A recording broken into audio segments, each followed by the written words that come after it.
Halo, nama saya Kelvin, saya dari Fakultas Ilmu Hukum. Dalam kesempatan kali ini saya akan menjelaskan teknis pendaftaran surat kuasa dan gugatan ke Pengadilan Agama beserta dengan tahapan proses persidangannya.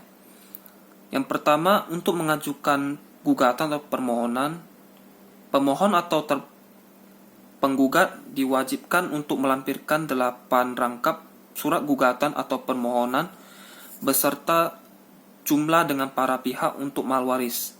Kemudian soft copy file gugatan atau permohonan, dan khusus sengketa perkawinan diwajibkan melampirkan buku nikah asli dan fotokopi buku nikah sebanyak 1 lembar yang telah dimateraikan di kantor pos. Kemudian teknis pendaftaran surat kuasa, pemohon atau penggugat wajib melampirkan surat kuasa berangkap 3, fotokopi berita acara sumpah, wajib memperlihatkan aslinya, fotokopi KTP yang masih berlaku, fotokopi KTA yang masih berlaku, kemudian surat pernyataan semua kuasa bersedia hadir pada persidangan pertama. Kemudian tahapan persidangannya dimulai dengan langkah-langkah yang diwajibkan pemohon atau penggugat dalam acara cerai talak, cerai gugat, ataupun gugatan lainnya. Yang pertama, mengajukan permohonan secara tertulis atau lisan kepada Pengadilan Agama atau Mahkamah Syariah berdasarkan pasal 118 HIR RBG Jungto pasal 66 UU nomor 7 tahun 1989. Surat permohonan atau gugatan dapat dirubah sepanjang tidak merubah posita dan petitum. Kemudian permohonan atau gugatan tersebut diajukan kepada Pengadilan Agama atau Mahkamah Syariah dengan berkompetensi relatif di daerah termohon.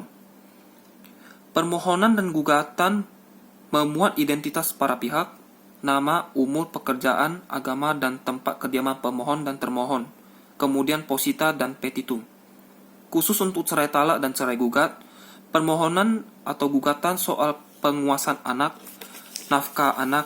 nafkah istri, dan harta bersama dapat diajukan bersama dengan permohonan cerai talak atau sesudah ikrar talak diucapkan.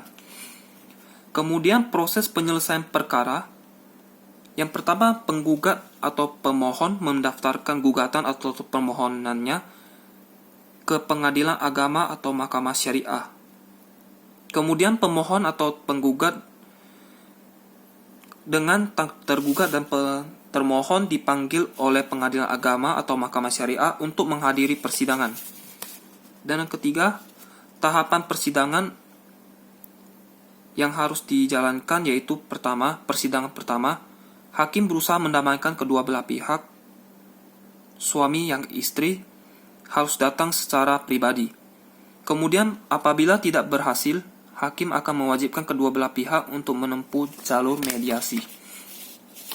Dan yang ketiga, apabila mediasi tidak berhasil, maka pemeriksaan perkara dilanjutkan dengan membacakan surat permohonan atau gugatan, kemudian dilanjutkan dengan jawaban dan jawab-menjawab, kemudian pembuktian dan kesimpulan.